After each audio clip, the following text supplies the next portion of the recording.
El gobierno presentó este miércoles el proyecto de ley que busca crear la Universidad de la Educación, un proyecto del que se viene hablando desde hace mucho tiempo, que es una de las prioridades además de este gobierno del Frente Amplio.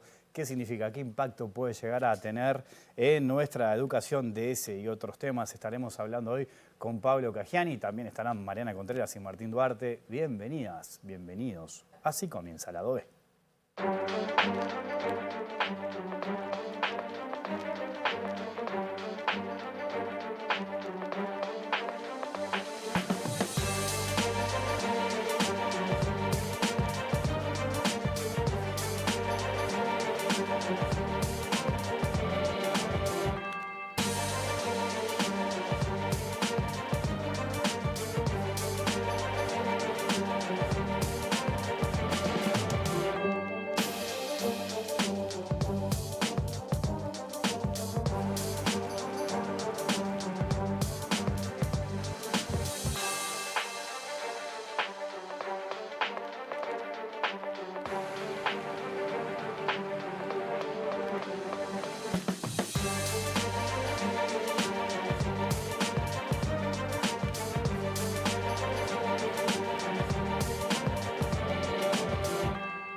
Siempre es importante y necesario hablar de educación y de eso estaremos hablando esta noche en vivo aquí en la DOE de la pantalla de TV Ciudad con el presidente de la ANEP, Pablo Caggiani. Que dice, Pablo, ¿cómo estás? Bienvenido. ¿Cómo estás? ¿Cómo está la audiencia? Un gusto estar acá. Bueno, un gusto tenerte por acá. También están Mariana Contreras y Martín Duarte. Ya los vamos a incorporar a la charla. Se ha hablado mucho, ¿no?, de este proyecto de la Universidad de la Educación. ¿Qué impacto tendría en nuestro país en este contexto educativo? A ver, en primer lugar yo estoy muy contento, porque efectivamente Uruguay tiene un debate con respecto a este tema que tiene más de 100 años. Y es una cosa que teníamos pendiente, es decir, la formación de docentes, de educadores, de maestros técnicos, tenía carácter terciario pero no universitario. Y a pesar de que hubo múltiples proyectos, porque hay que recordar que desde proyectos presentados por Larrañaga, los que presentó Bordaberry, los que se presentaron en anteriores periodos de gobierno, nunca llegaban a obtener las mayorías especiales que se requieren para crear una nueva universidad. Hay que recordar que cuando se aprueba la UTEC, lo otro que estaba para aprobar y no salió fue la Universidad de la Educación. En aquel momento era el Instituto Universitario de Educación. Y esto tiene que ver con colocar a la formación en educación en un lugar donde los procesos de formación de los docentes estén cerca de procesos donde se investiga sobre la educación y sobre la docencia. O sea que es una forma para la política educativa de la mejora de lo que es la formación docente. También desarrollar actividades de investigación, que nosotros tenemos como cuestiones muy incipientes, algunas muy recientes en términos de la historia de lo que es la formación en educación, pero que hay que potenciar mucho, y por supuesto lo que tiene que ver con las actividades de extensión. Allí un par de cosas, Pablo, porque también mencionabas, esto es un planteo de los docentes de hace mucho tiempo, ¿no? El reconocimiento de un título universitario. Está bueno eso que marcase el antecedente de legisladores blancos y colorados que también se interesaron en este asunto, más allá de que hoy sea el Frente Amplio el que lo plantee. Eso después vamos a hablar más adelante, si es posible no llegar a un acuerdo del Parlamento, que ahí está la clave. Uno entiende de que con esto también puede llegar a repercutir en los aprendizajes, ¿no?, tanto en la escuela, en el liceo, a nivel universitario. ¿Cómo lo ven eso ustedes? ¿Qué repercusión puede generar? Bueno, eso es parte, digamos, de la perspectiva de crear una nueva universidad orientada a la formación en educación, pero además tiene otro componente que a veces pasa desapercibido. La formación en educación está descentralizada en el país, son 33 centros, en todos los departamentos hay por lo menos uno. Y esto hace que lugares donde muy difícilmente llegaran, o la Universidad Tecnológica o la Universidad de la República, pasemos a tener instituciones universitarias.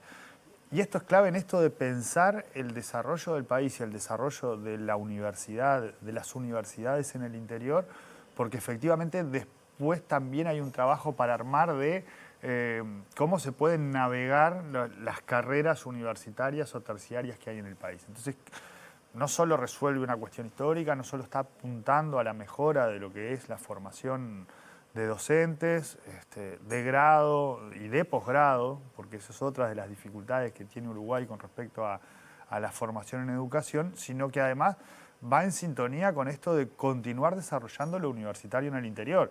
Y desarrollar lo universitario en el interior tiene que ver con el desarrollo del país, pero tiene que ver con que los gurises no tengan que movilizarse de sus lugares con 18, 19 años, tiene que ver con que las familias dejen de hacer el esfuerzo que hacen cada vez que un gurí se va a estudiar a otro lado. Es decir, los países, digamos, tienen un desafío en la generalización de lo terciario universitario.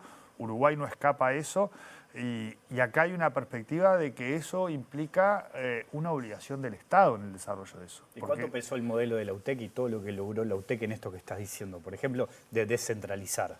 Bueno, yo creo que en este caso esta universidad nace descentralizada, pero además los aprendizajes de la Universidad Tecnológica, que es algo muy valorado, todo el mundo quiere una UTEC en su localidad,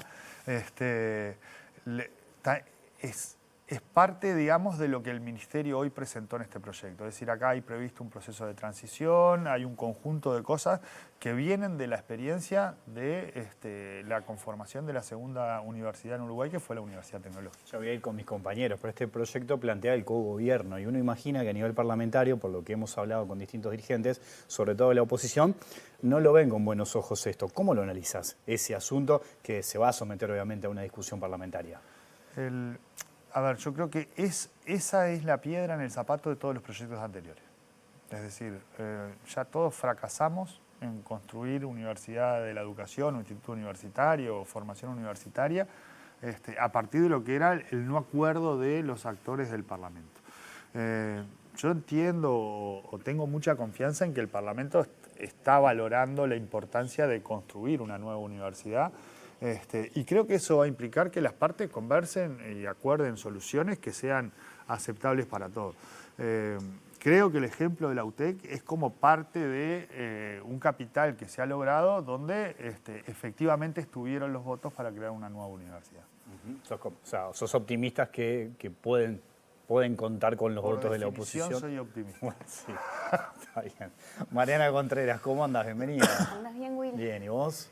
Voy a insistir un poco con este tema del cogobierno, ¿no? Porque ahí hay una discusión que es básicamente ideológica, ¿no?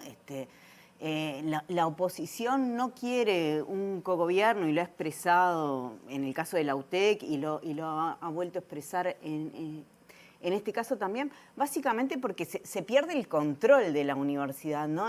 La universidad, por definición, tiene una ebullición crítica que suele incomodar a los gobiernos. Entonces, ustedes, más allá de que pienso yo que correspondía al Frente Amplio plantearlo así, porque ustedes consideran que el cogobierno es bueno, ¿ven algún resquicio real de debate y de posibilidad de convencer? O sea, ¿hay alguien dentro de la oposición, algún sector, no digo ya partido, pero donde pueda ser fértil la discusión? Fértil en el sentido de lograr el convencimiento, ¿no? De que esto es bueno. Yo no puedo hablar en nombre del Frente Amplio porque estoy inhibido a hacer política partidaria, digamos. Puedo sí plantear o describir qué es lo que ha pasado. Efectivamente, en la atención de la educación en Uruguay, la discusión sobre el gobierno es una discusión y hay posiciones diferentes.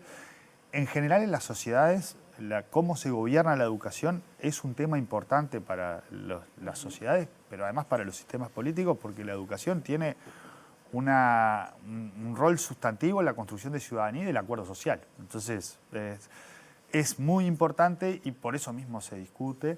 Creo que en este caso nosotros tenemos un conjunto de antecedentes que hacen pensar que esta particularidad que tiene Uruguay de las mayorías especiales, ¿no? Que otros países no las tienen, hace que la discusión de gobierno esté en cuanto a qué grado de participación tienen los actores de la vida universitaria, es decir, docentes, egresados, estudiantes, y qué grado de participación tiene la definición del Ejecutivo y del Parlamento en la designación de autoridad. Y ahí tenemos dos antecedentes en los cuales estuvieron los votos.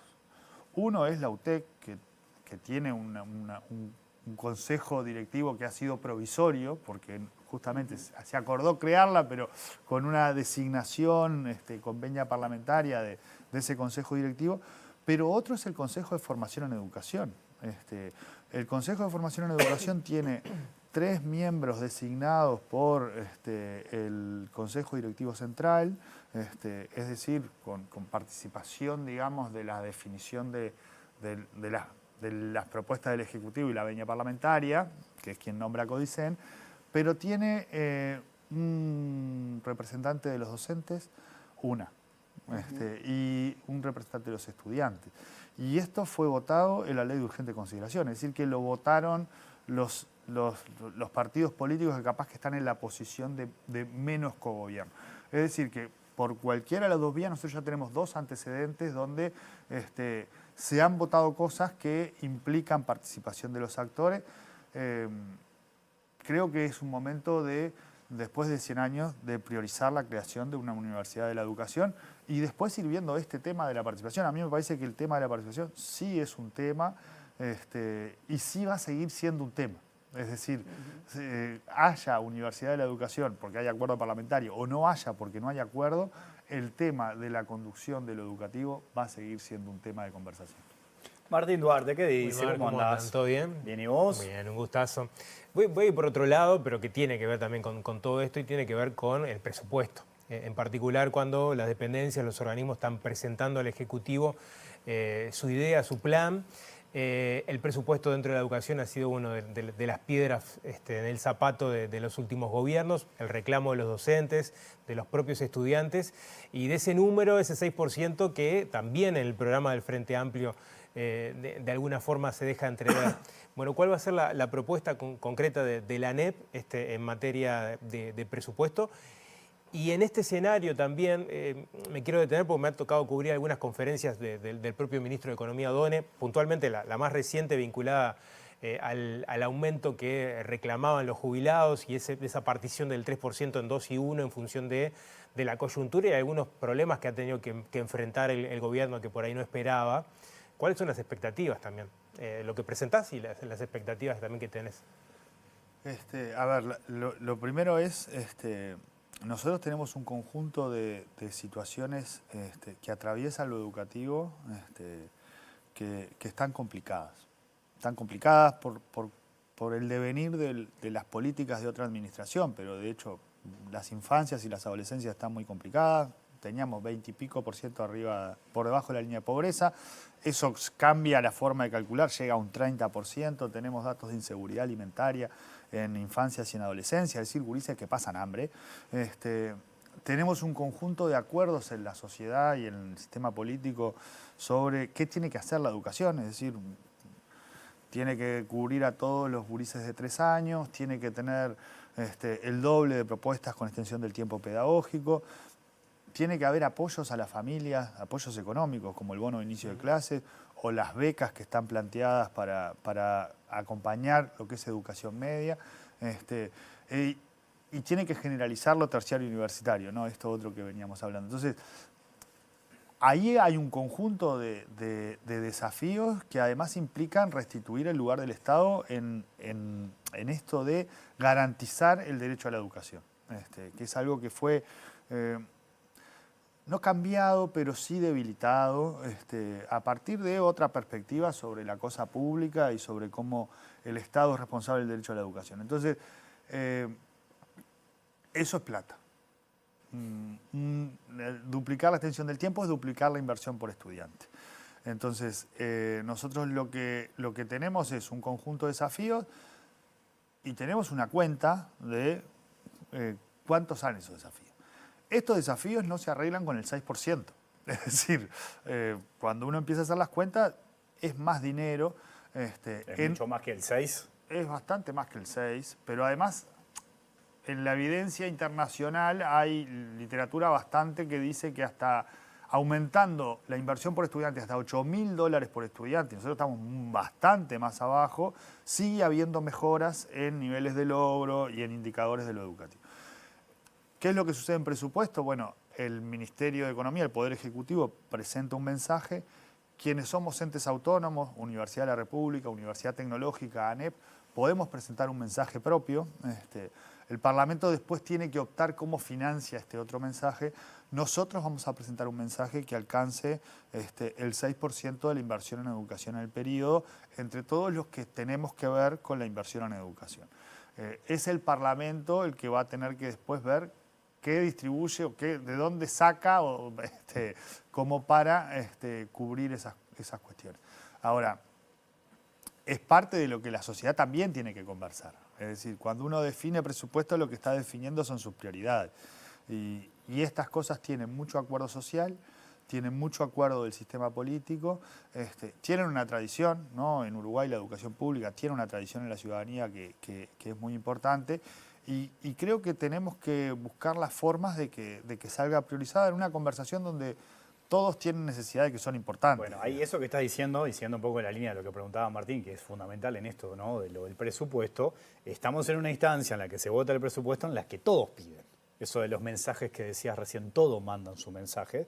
Esto que hablaba de las prioridades, porque yo vengo escuchando, todos venimos escuchando, la gente que nos está mirando también, desde hace mucho tiempo, recursos para la educación. Nuestra educación necesita recursos. Todos los últimos gobiernos hablan de eso. Y después cuando empiezan a pedir todos, a veces da la sensación que capaz que la educación no está en esos primeros lugares. Vos tenés, me vas a volver a hablar del optimismo, ¿no? Pero ¿cómo la ves en este caso en realidad? ¿Pensás que sí se puede llegar a cumplir todo eso que están pidiendo? Agarremos el tramo largo, ¿no? Uruguay llegó a tener iniciativas populares para llegar al 4,5, que no prosperaron, sí, digamos, en las claro, cuales no salieron. Durante muchos años tuvimos una inversión en educación que era de las últimas de América Latina.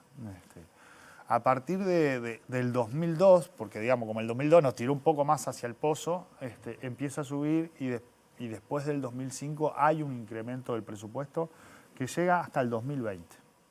En el 2020 hay una política, hay una pandemia, hay un conjunto de factores que hacen que la inversión en educación caiga durante todo el periodo. De hecho, hay estudios que dicen que de los trabajadores formales, quienes más perdieron salario en ese periodo fueron los docentes. Y después hay una recomposición al final del periodo que hace que hoy yo deba plata, digamos, ¿no? Porque hoy tengo 900 millones de pesos que están sobre ejecutados para este año, que son parte de las cuestiones que tenemos que administrar quienes asumimos el gobierno. Yo creo que hay que retomar este crecimiento que se ha pautado en los últimos años, porque eso implicó resolver situaciones que eran muy complejas de resolver sin dinero. La extensión del tiempo pedagógico, la alimentación, el aumento del salario docente y de funcionario. Hay que recordar cuáles eran los niveles salariales hace 20 años de los docentes y hoy tenemos otra discusión con lo salarial. Cuando se conozcan las pautas de públicos vamos a tener algún elemento más, pero los docentes no estamos en la misma situación que hace 20 años. Y reitero, si la sociedad está de acuerdo, la ciudadanía valora que tiene que existir más extensión del tiempo o que tiene que generalizarse el acceso a lo terciario universitario o la educación en la primera infancia, el sistema político me parece que va a estar conteste en escuchar algo que tiene que ver además con esos 3 o 4 cosas en las que todos estamos de acuerdo, como dice el presidente de la República. Mariana, vuelvo contigo. Sí, estoy tentada de seguir con los temas de presupuesto. Bueno, por donde quieras, pero dale. no, porque quiero aprovechar para ir a las cuestiones de aprendizaje concreto, ¿no? Corregime si me equivoco, pero entre todos los datos así que hay de las cuestiones, básicamente de lo que aprenden los chiquilines, y ahora hablo concretamente de primaria, una de las reformas que hizo el gobierno anterior fue esto de la no repetición en algunos años, ¿no? Primero, tercero y quinto. Entonces, se ve que en los años donde no hay repetición, los chiquilines pasan obligatoriamente, pero sí aumentó el déficit de aprendizaje, digamos, de calificaciones aceptables. Eso aumentó. Y en los años en donde si hay repetición, aumentó la repetición. Entonces vos lo que ves ahí es un panorama de que en primaria los chiquilines, evidentemente, más allá del debate de repetición sí o no, los chiquilines no están llegando a un nivel mínimo aceptable de adquisición de conocimientos, ¿no? Y eso no es nuevo, ya lo sé, pero no deja de ser muy impactante y de las cosas que deberían estar como súper en el debate público, ¿no? Entonces, para ahí, ¿qué es lo que propone el gobierno, ¿no? ¿Cuál es la política para subsanar eso? Porque el conocimiento no les está llegando a los chiquilines. Vamos por partes. El sistema educativo uruguayo tiene mediciones propias y mediciones donde se compara con otros. Es de los mejores de América Latina, en lo que midas, digamos, ¿no? En UNESCO, en PISA, que son las internacionales en las que participamos. Estamos a media tabla de los países de la OCDE, pero esto tiene que ver con el nivel de desarrollo en términos de niveles de logro, de aprendizaje, no en términos de culminación de ciclos o otros indicadores.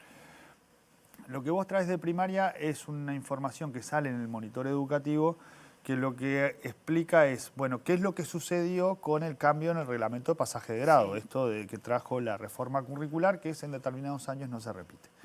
Uruguay ya tiene varias experiencias también de este experimento, digamos, y lo que se visualiza ahí es que los gurises que pasaron de año con notas insuficientes, es decir, porque la normativa generaba el pasaje automático, luego repitieron un poco más en el año siguiente. No tanto como si, digamos, hubieran repetido por año, pero sí hay ahí un gap de un conjunto de gurises que por más que vos los promuevas, pongas tutorías, etcétera, etcétera, etcétera, igual no llegan a los niveles de logro evaluado por la nota que colocó el docente, que es bastante estable. Además, ya sabemos porque hay estudios que indican que los docentes clasifican o ordenan bastante bien los niveles de logro. Creo que ahí tenemos una dificultad que es, bueno, hay un conjunto de mejoras para pensar en cómo colocás los apoyos en tiempo y forma.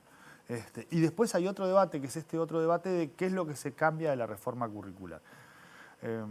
La perspectiva de la administración es que es importante que las definiciones sobre la vida de los gurises en primaria, en media, las tomen los profesionales que están cerca de los gurises, no las tomen los reglamentos.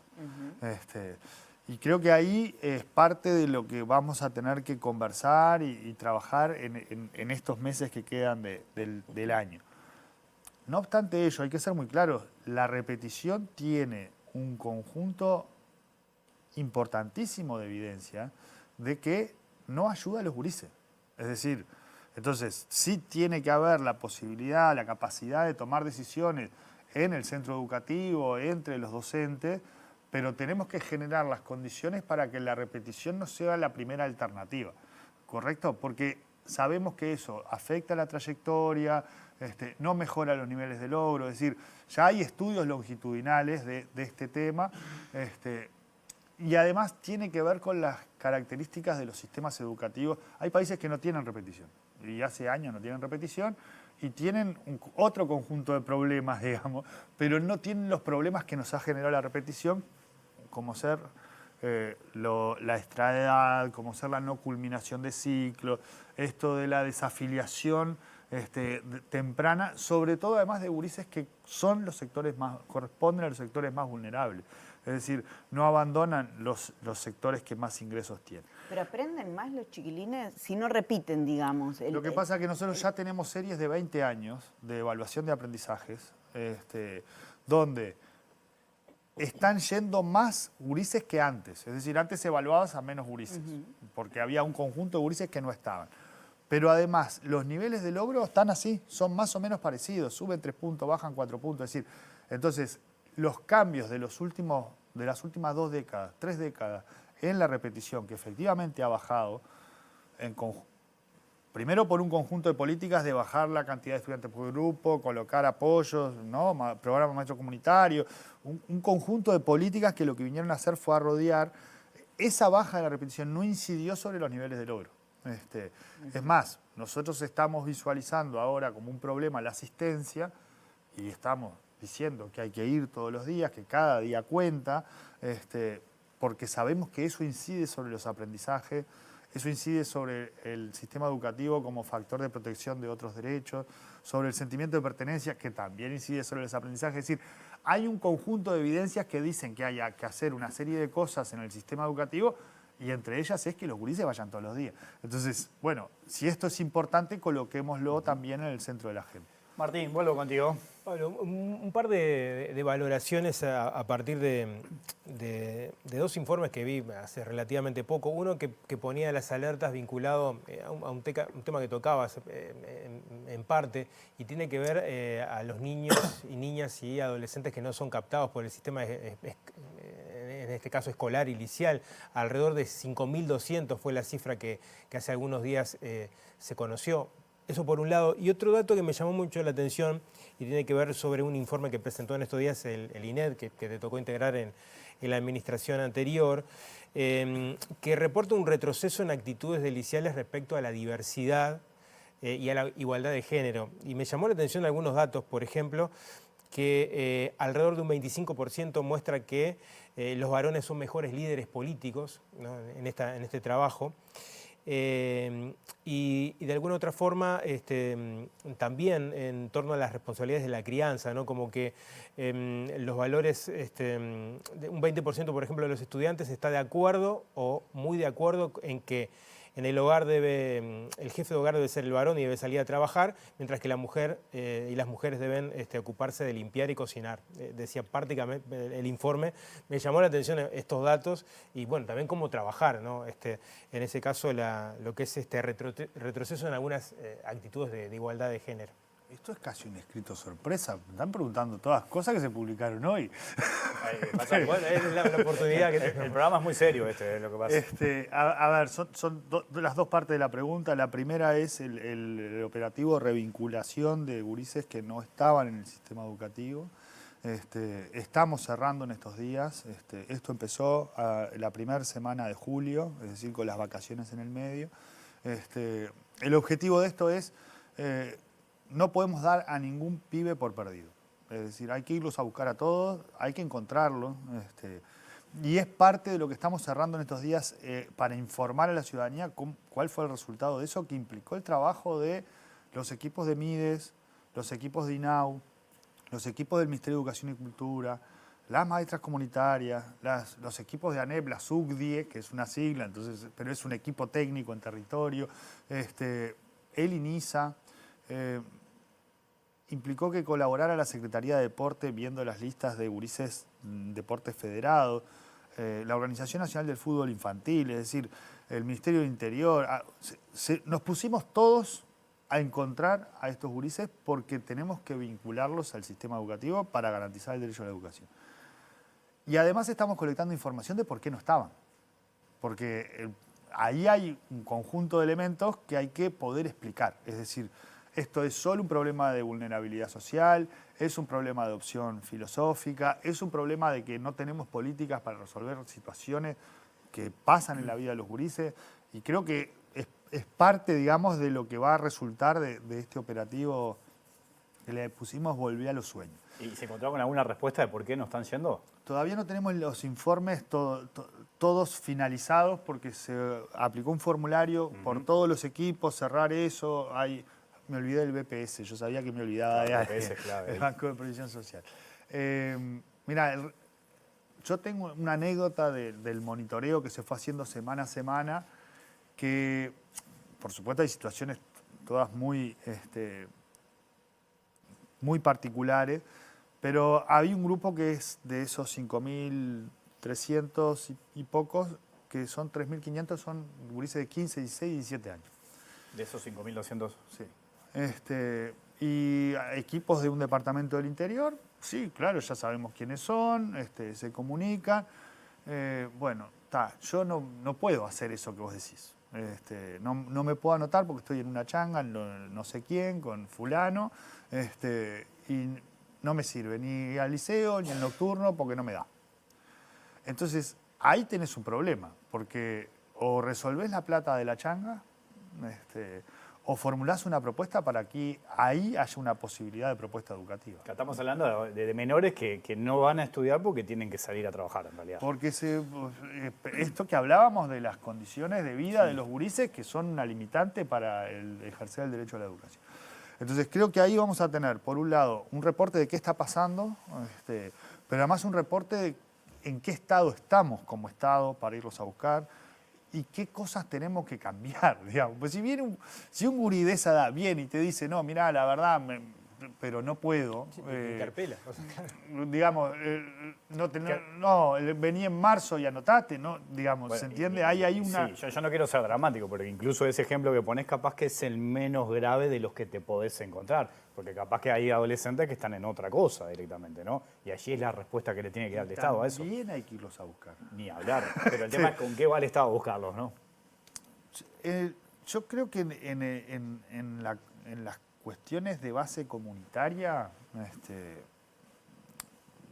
somos todos humanos, ¿no? Somos todos educables, somos todos vinculables. Lo que hay veces que hay que ver qué es lo que estamos ofreciendo, qué es lo que a qué estamos invitando.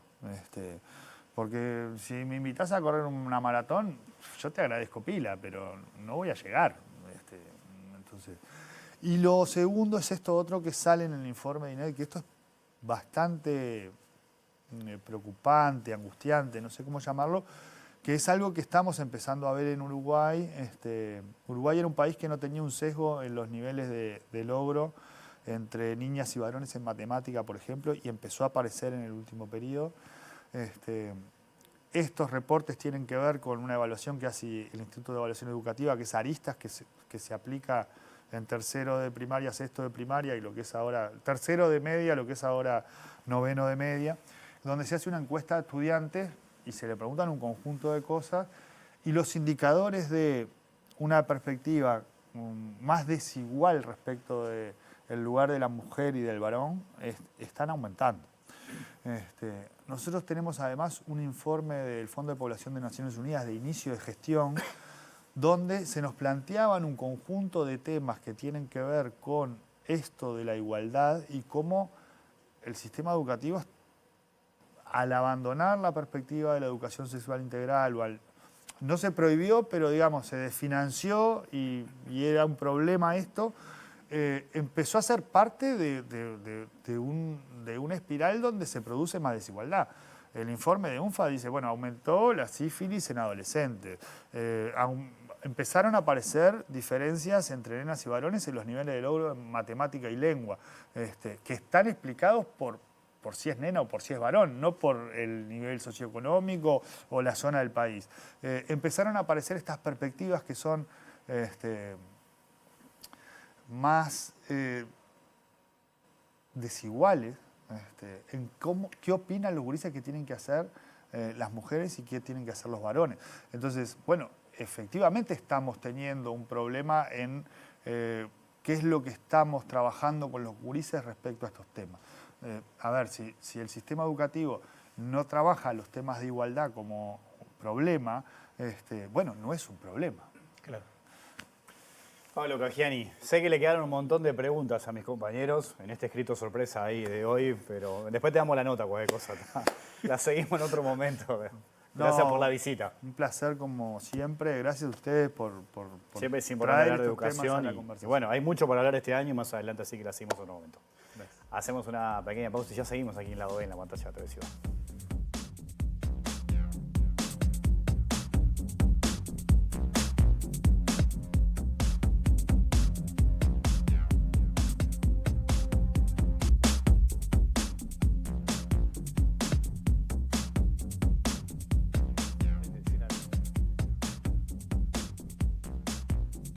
Seguimos en vivo, en Lado B aquí en la pantalla de TV Ciudad. Segundo bloque, últimos minutos. Estábamos conversando, varios temas están sobre la agenda. Sí.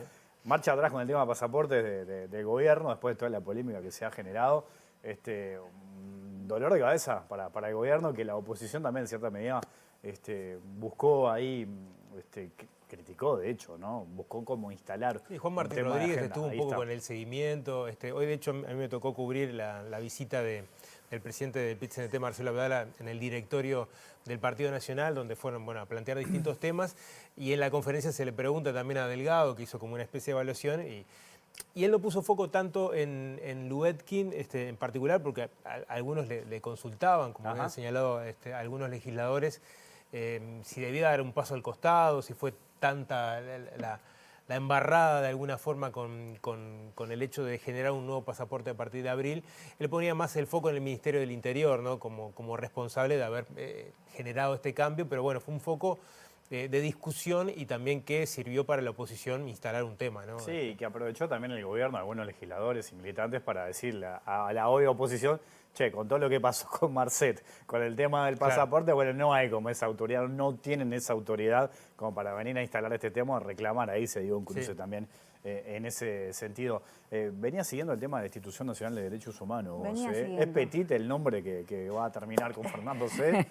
Dicen que sí, viste, esto hasta que no levanten la manito no se puede asegurar nada, pero bueno, todo parece indicar que los votos que aparecieron para la elección de Mariana Mota significan también votos para Petit, de alguna manera, que hubo una negociación, ¿no? El Frente no tiene los votos, no tenía los votos para Mota y había que negociar. De todas maneras, por lo que yo estuve hablando con las organizaciones sociales, hay cosas que se rescatan, además del hecho de tener a Mariana Mota en la institución.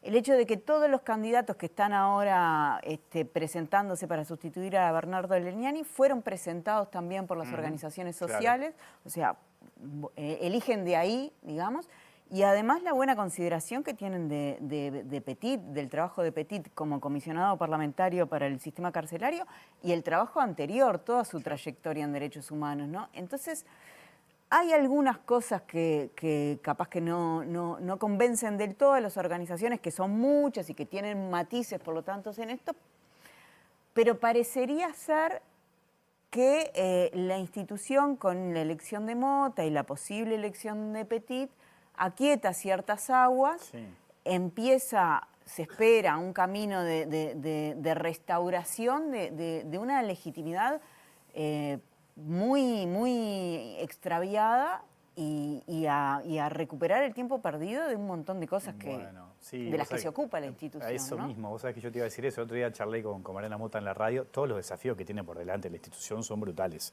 Ni te digo en materia de la búsqueda de los restos desaparecidos. Mucho. Eso, por ejemplo, ¿no? Es uno de los temas. Vos pensás que el tema de salud mental, todo el mundo habla de salud mental y en el área de salud mental hay un funcionario. Sí.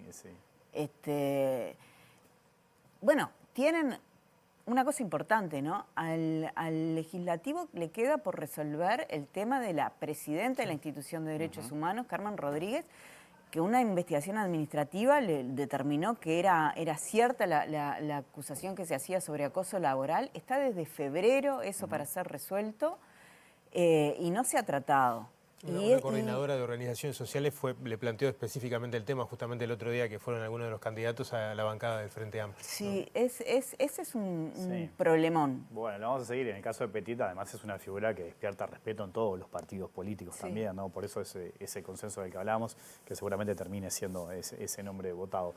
Nos tenemos que ir. Muy bien. Nos terminó el tiempo. Decimos otro día, Mariana Martín, ¿te parece? Volvemos mañana a las 20 nosotros, que pasen bien, chau.